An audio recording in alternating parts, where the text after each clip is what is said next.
Assalamualaikum warahmatullahi wabarakatuh. Nabi Khidir. Sudah lama ana ingin membahas Nabi Khidir dalam kajian karena banyak yang membahas Nabi Khidir sebenarnya, tetapi biasanya menggunakan informasi dan referensi yang tidak valid, yang tidak sahih. Makanya insyaAllah Al-Faqir akan bercerita tentang Nabi Khidir dan menjawab banyak pertanyaan tentang Nabi Khidir. Apakah beliau sekedar orang soleh atau beliau seorang Nabi? Apakah beliau pernah ke Indonesia? Apakah beliau orang Indonesia? Apakah beliau masih hidup? Apakah beliau pernah ketemu Nabi Muhammad? Bagaimana cerita beliau dengan Nabi Musa alaihissalam? InsyaAllah semuanya akan dijawab. Semoga kajian hari ini bermanfaat ya syabab.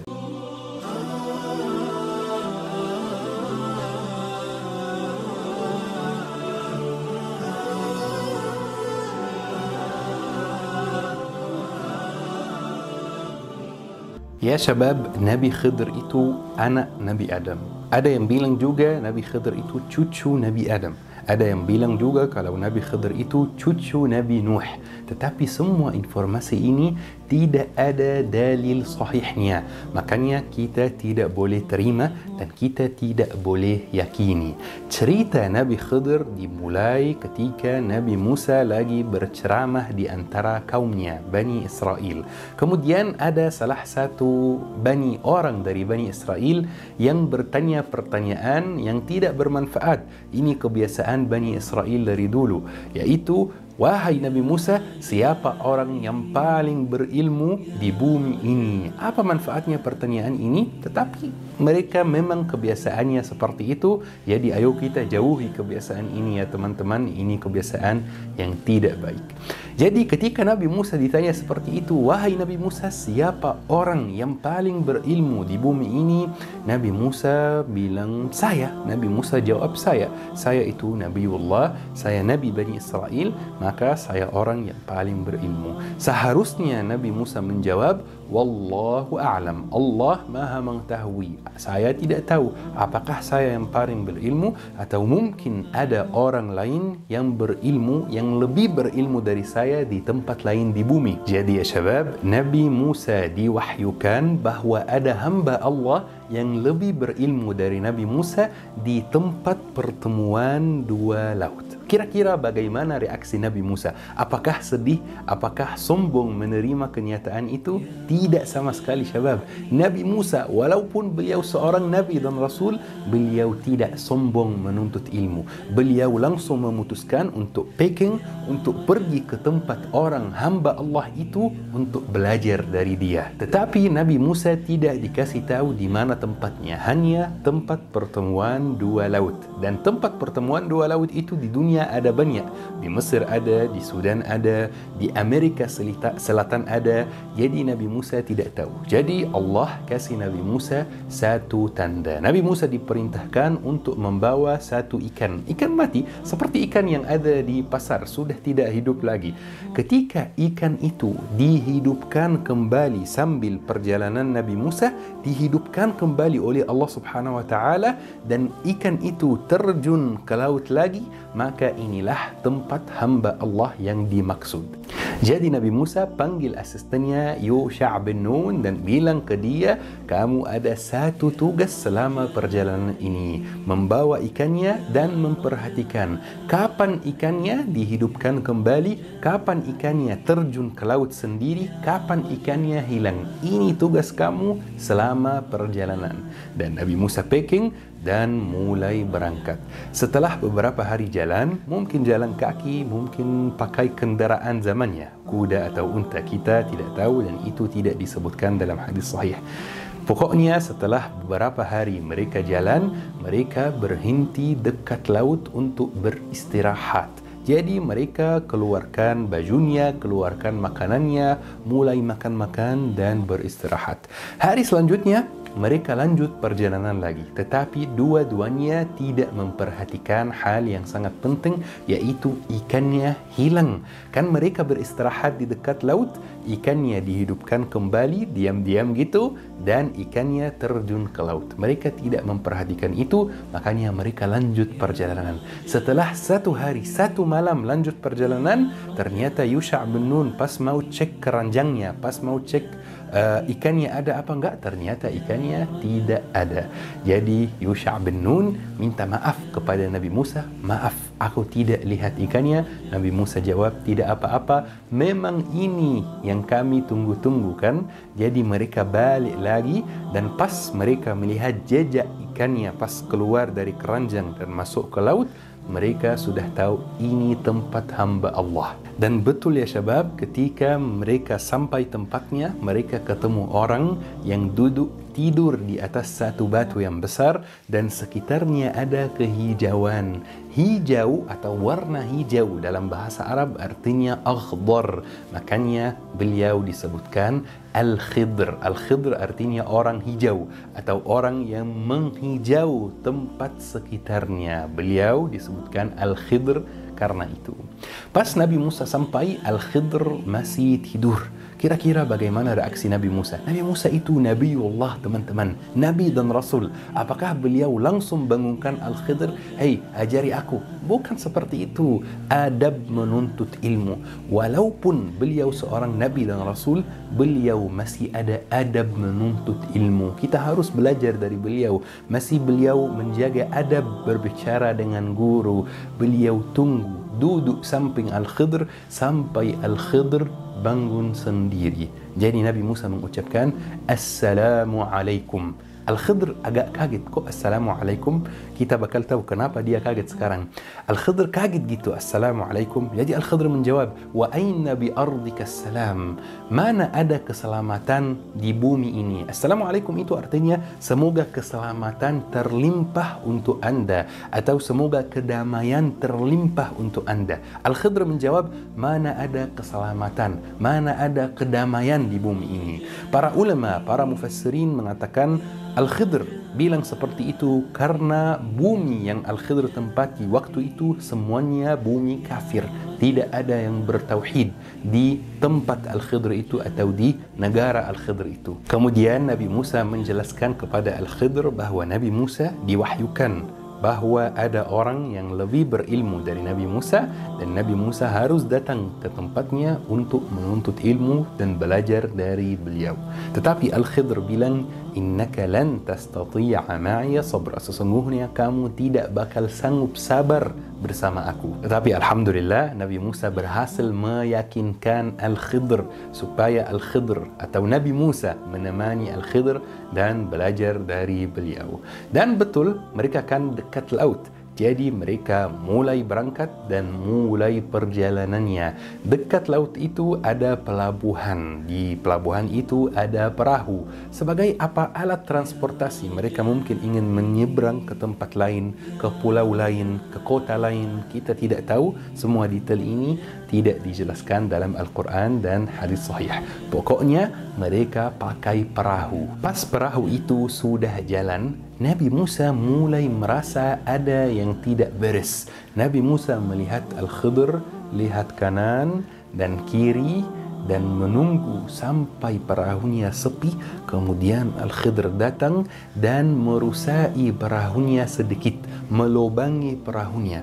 Jadi Nabi Musa kaget. Iya, memang ini lubang kecil, ini kerusakan kecil. Tetapi jika dibiarkan lama, penumpang akan tenggelam suatu hari pasti. Jadi Nabi Musa mengatakan, akharaqtaha litughriqa ahlaha laqad ji'ta syai'an imra. Kamu merusai, kamu melubangi perahu ini untuk bikin penumpangnya tenggelam, kamu berbuat dosa yang besar. Jadi Al-Khidr otomatis menjawab, alam aqul laka innaka lan tastati'a ma'iya sabra? Bukankah aku mengatakan kamu sesungguhnya tidak bakal sanggup sabar bersama aku? Kemudian Nabi Musa minta maaf sama Al-Khidr supaya Al-Khidr setuju menemani Nabi Musa selama perjalanan ini supaya Nabi Musa bisa belajar dari Al-Khidr. Ketika mereka lanjut perjalanannya, Nabi Musa mulai merasa ada yang tidak beres lagi. Tiba-tiba Al-Khidr berhenti dan melihat beberapa anak yang main. Mungkin main bola, mungkin ada mainan lain. Pokoknya mereka main. Kemudian Al-Khidr melihat memandang satu anak gitu. Dan Al-Khidr menunggu sampai anak itu sudah sendiri, sudah sepi. Kemudian Al-Khidr mendekati anak itu dan membunuh anak itu. Ya Allah, Nabi Musa kaget. Coba bayangkan teman-teman, jika ada orang yang membunuh anak kecil depan mata teman-teman gitu, pasti teman-teman emosi, pasti teman-teman marah. Kemudian Nabi Musa mengatakan, aqatalta nafsan zakiyatan bighairi nafs laqad ji'ta syai'an nukra. Kamu membunuh jiwa yang bersih tanpa alasan, sesungguhnya kamu berbuat sesuatu yang mungkar, sesuatu yang keji. Otomatis Al-Khidr mengatakan, qala alam aqul laka innaka lan tastati'a ma'ya sabra. Bukankah aku katakan kepadamu bahwa kamu tidak sanggup sabar bersama aku? Jadi Nabi Musa minta maaf lagi sama Al-Khidr dan mengatakan, ini kali kedua, jika aku bertanya tentang sesuatu untuk kali ketiga, jangan menemani aku lagi. Kemudian mereka lanjut perjalanan dan sepertinya mereka capek. Pas di dalam perjalanan ini mereka capek, banyak aktivitas, banyak tempat yang mereka kunjungi, jadi mereka ingin makan. Mereka sudah lapar, sudah haus. Pas mereka merasa lapar dan haus, mereka sampai satu desa. Jadi kebiasaan atau tradisi waktu itu, dan ini tradisi yang masih ada di banyak negara sampai hari ini. Kalau ada orang pengunjung, orang pendatang yang lapar atau haus, tinggal dia masuk satu rumah, ketuk pintu, aku mau makanan, aku mau minuman, langsung dikasih. Jadi mereka langsung praktekkan tradisi ini. Mereka masuk salah satu rumah yang di desa ini untuk minta makanan dan minuman. Tetapi ternyata pemilik rumahnya itu pelit, tidak mau kasih makanan dan minuman. Jadi mereka masuk rumah lain. Ternyata pelit juga. Mereka masuk rumah lain, ternyata pelit juga. Satu desa pelit, tidak mau kasih minuman atau makanan kepada pendatang yang merasa lapar dan haus. Satu desa pelit, satu desa menolak. Jadi mereka berhenti untuk istirahat dan mereka bertiga merasa tidak enak terhadap warga desa tersebut karena seperti diusir, tidak mau dikasih makanan atau minuman, tidak mau dijamu. Dan pas mereka berhenti untuk beristirahat, ternyata di samping mereka ada dinding yang sudah mau roboh. Dan ternyata juga Al-Khidr melakukan hal yang bikin Nabi Musa penasaran. Sepanjang malam Al-Khidr memperbaiki dinding itu. Jadi Nabi Musa agak kaget, kok memperbaiki dinding di desa yang warganya menolak kita? Jadi Nabi Musa mengatakan, "Lau syi'ta lattakhazta 'alaihi ajra." Kalau kamu mau, kamu bisa dapat upah untuk itu. Wah, sudah 3 kali Nabi Musa mengomentari perbuatan Al-Khidr.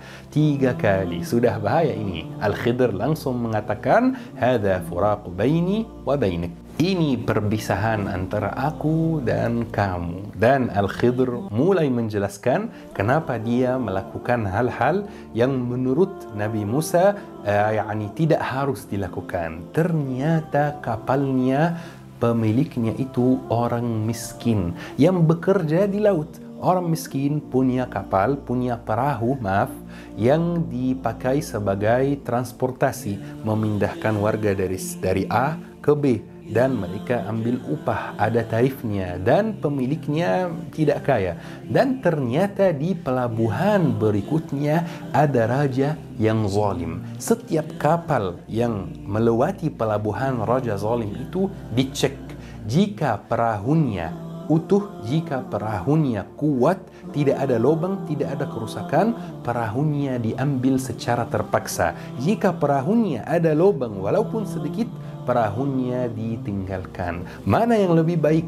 Perahu kita ini ada lubang yang kecil yang bisa diperbaiki nanti, atau perahu diambil secara terpaksa oleh raja yang zalim itu? Pasti ada lubang lebih baik. Coba bayangkan ya teman-teman, bagaimana reaksi pemilik perahunya pas lihat lubang itu. Pasti dia sedih, pasti dia memikirkan biaya memperbaiki lubang. Tetapi dia tidak tahu kalau lubang itu ada demi kebaikan dia sendiri. Dia tidak tahu kalau kadang-kadang ada takdir buruk yang terjadi demi kebaikan kita sendiri. Maka teman-teman, kalau misalnya antum pagi mau berangkat dari rumah, ternyata mobilnya tabrak sedikit dan antum sepanjang hari di bengkel memperbaiki mobilnya, jangan sedih. Mungkin itu demi kebaikan antum sendiri. Bisa jadi kalau mobilnya tidak tabrak, antum masuk tol, mungkin ada kecelakaan, satu keluarga meninggal. Mana yang lebih baik?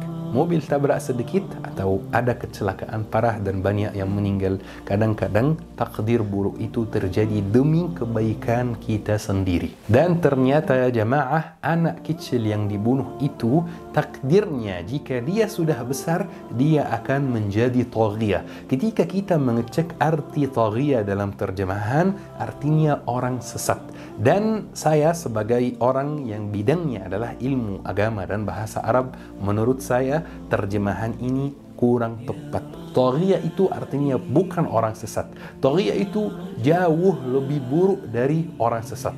Taghiyah itu seperti Fir'aun yang mengaku Tuhan. Itu jauh lebih buruk dari sekedar orang sesat. Anak itu jika meninggal sekarang, dia akan masuk surga karena dia belum baligh. Bagaimana kalau dia sudah baligh, sudah menjadi taghiyah, sudah berdosa, pasti akan disiksa di neraka. Kemudian anak itu juga bikin orang tuanya lelah gitu. Allah ingin mengganti orang tuanya dengan anak yang lebih baik, lebih soleh. Ini takdirnya. Maka teman-teman, jika ada anak antum yang meninggal, jangan sedih. Insya Allah, Allah akan mengganti dengan yang lebih baik, lebih soleh, lebih bermanfaat buat antum. Dan ya syabab, ternyata dinding yang mau roboh itu yang diperbaiki oleh Al-Khidr, di bawahnya ada harta karun, ada simpanan buat anak yatim di desa itu. Simpanan yang ditinggalkan di bawah dinding itu oleh orang tuanya yang soleh. Jika dinding itu roboh, simpanannya akan muncul, akan keluar. Isinya mungkin uang, mungkin emas. Pasti simpanan itu akan diambil secara terpaksa oleh warga desa yang pelit itu. Makanya dinding itu diperbaiki sampai anak sudah baligh, sudah bisa ambil simpanannya sendiri, sudah bisa menjaga hartanya sendiri. Kalau sekarang mereka masih kecil, jika simpanannya diambil, mereka tidak bisa menjaga harta ayahnya yang soleh. Makanya diperbaiki oleh Al-Khidr supaya tidak cepat muncul depan warga yang pelit itu. Masya Allah ya syabab, luar biasa kisahnya. Al-Khidr adalah takdir. Dan sekarang waktunya kita menjawab beberapa pertanyaan tentang Nabi Khidr. Apakah Nabi Khidr seorang nabi atau hanya orang soleh? Baik, di sini ada dua pendapat. Pendapat yang pertama, beliau seorang nabi karena di surat Al-Kahfi, "Wa ma fa'altuhu an amri." Aku tidak melakukan itu berdasarkan kemauan aku sendiri. Berarti ada kemungkinan Al-Khidr diwahyukan seperti nabi-nabi dan rasul-rasul, dan saya cenderung kepada pendapat ini bahwa beliau seorang nabi. Tetapi ada satu pendapat lain yang menyatakan bahwa Al-Khidr hanya orang soleh. Ini masalah khilafiyah, masih ada kelapangan. Jika ada yang berpendapat bahwa Al-Khidr seorang nabi, boleh, tidak masalah. Jika ada yang berpendapat bahwa Al-Khidr hanya orang soleh, bukan seorang nabi, boleh, tidak masalah. Ini masalah khilafiyah. Satu pertanyaan lagi ya teman-teman yang perlu ana jawab juga. Apakah Al-Khidr masih hidup? Ada dua pendapat juga. Pendapat yang pertama itu pendapat beberapa ahlu tasawuf, yaitu Al-Khidr masih hidup. Tetapi ini pendapat yang dalilnya dhaif semua, tidak ada hadis sahihnya. Kalau misalnya beliau masih hidup, kenapa beliau tidak datang dan ketemu Nabi Muhammad? Kalau misalnya beliau masih hidup, kenapa beliau tidak datang dan bayat kepada Nabi Muhammad? Kenapa beliau tidak datang dan ikut di tentara Nabi Muhammad dan berjihad di jalan Allah? Kalau beliau masih hidup, mana dalil sahihnya? Mana hadis sahihnya? Jadi saya cenderung ke pendapat yang kedua, yaitu beliau sudah meninggal, sebagaimana semua manusia juga akan meninggal suatu hari. Tetapi ini juga masalah khilafiyah. Masalah khilafiyah berarti ada kelapangan. Kalau ada yang berpendapat A, boleh. Ada yang berpendapat B, boleh. Sikap kita terhadap masalah khilafiyah itu sebenarnya menunjukkan tingginya atau rendahnya keilmuan kita. Dan ya syabab, ada satu pertanyaan lagi. Apakah Nabi Khidr pernah ke Indonesia atau apakah Nabi Khidr orang Indonesia? Dan pertanyaan ini sebenarnya saya ingin jawab dengan jujur dan semoga tidak ada yang tersinggung. Jika beliau orang Indonesia, terus atau bahasa Inggrisnya so what? Yani apa yang harus kita lakukan? Atau ini misalnya apakah ini hal yang bisa dibanggakan? Ini sebenarnya contoh pertanyaan-pertanyaan yang tidak bermanfaat. Beliau orang Indonesia, beliau orang Amerika Serikat, beliau orang Mesir, beliau orang Jerman, itu bukan urusan yang penting dan bukan pertanyaan yang penting. Kita sebagai orang Muslim tidak perlu memperhatikan hal-hal berikut. Yang penting dan yang pasti, Nabi Khidir itu beragama Islam, Nabi Khidir itu Muslim, Nabi Musa Muslim, Nabi Muhammad Muslim, Nabi Adam Muslim. Itu yang perlu diperhatikan ya teman-teman. Itu dalam ilmu agama disebutkan ilmun la yanfa' wa jahlun la yadur. Jika saya mengetahui persoalan atau jawaban ini, tidak ada manfaat dari jawabannya. Jika saya jahil terhadap jawabannya, saya tidak tahu jawabannya, saya tidak akan rugi apa-apa. Ini bukan cara Nabi Muhammad dalam memandang orang-orang. Ketika Nabi Muhammad hijrah dari Makkah ke Madinah, Nabi Muhammad kan orang Arab dan Nabi Musa orang Bani Israel. Ketika Nabi Muhammad pindah ke Madinah, beliau melihat orang Yahudi di Madinah puasa hari Ashura. Ketika orang Yahudi ditanya kenapa puasa hari Ashura, orang Yahudi menjawab, karena kita merayakan Nabi Musa selamat dari Fir'aun. Bagaimana reaksi Nabi Muhammad? Nabi Muhammad bersabda, "Fanahnu ahaqqu wa awla bi Musa minhum." Kami lebih berhak, lebih pantas memuliakan dan mengikuti Nabi Musa dibanding mereka. Nabi Muhammad tidak memandang ras, Nabi Muhammad tidak mikir Nabi Musa itu orang Bani Israel, ya kami orang Arab berarti tidak harus puas. Tidak, itu tidak ada dalam Islam. Misalnya ya jemaah, saya kan walaupun sudah lama tinggal di Indonesia, saya orang Mesir, saya lahir di Mesir, dan Fir'aun itu orang Mesir juga, dan selalu kita tahu sisi negatifnya Fir'aun, ya, tetapi tidak ada yang tahu sisi positifnya Fir'aun. Itu jarang dicerita. Kalau Fir'aun itu bikin negara Mesir itu sangat kaya, bikin negara Mesir itu negara terkuat di dunia waktu itu, bikin rakyat Mesir itu sangat sejahtera, sangat kaya, hidupnya sangat nyaman. Tetapi pertanyaannya, apakah saya sebagai orang Mesir bangga kepada Fir'aun? Jawabannya tidak bangga sama sekali. Saya lebih bangga kepada Malikul Saleh di Indonesia yang menolong agama Allah, yang menyebarkan agama Islam. Jadi ya syabab, ketika kita kaji Nabi Khidir itu orang Indonesia atau bukan orang Indonesia, itu sebenarnya boleh, tidak haram, tidak termasuk perkara yang haram dibahas misalnya. Boleh saja, tetapi apa manfaatnya? Lebih baik kita fokus pada hal-hal yang bermanfaat, yang ada misalnya manfaatnya kita bisa praktekkan dalam kehidupan sehari-hari. Tetapi setelah kita tahu kebangsaan seorang nabi atau ras seorang nabi, apa manfaatnya? Tidak perlu. Fokus pada ajarannya, fokus mengimani dia, dan pahami kisahnya dengan baik dan mengambil hikmah-hikmah baik dari kisah Nabi Khidir bersama Nabi Musa. Ini yang paling penting. Semoga kajian hari ini tentang Nabi Khidir bermanfaat insyaAllah. Syukran syabab. Wassalamualaikum warahmatullahi wabarakatuh.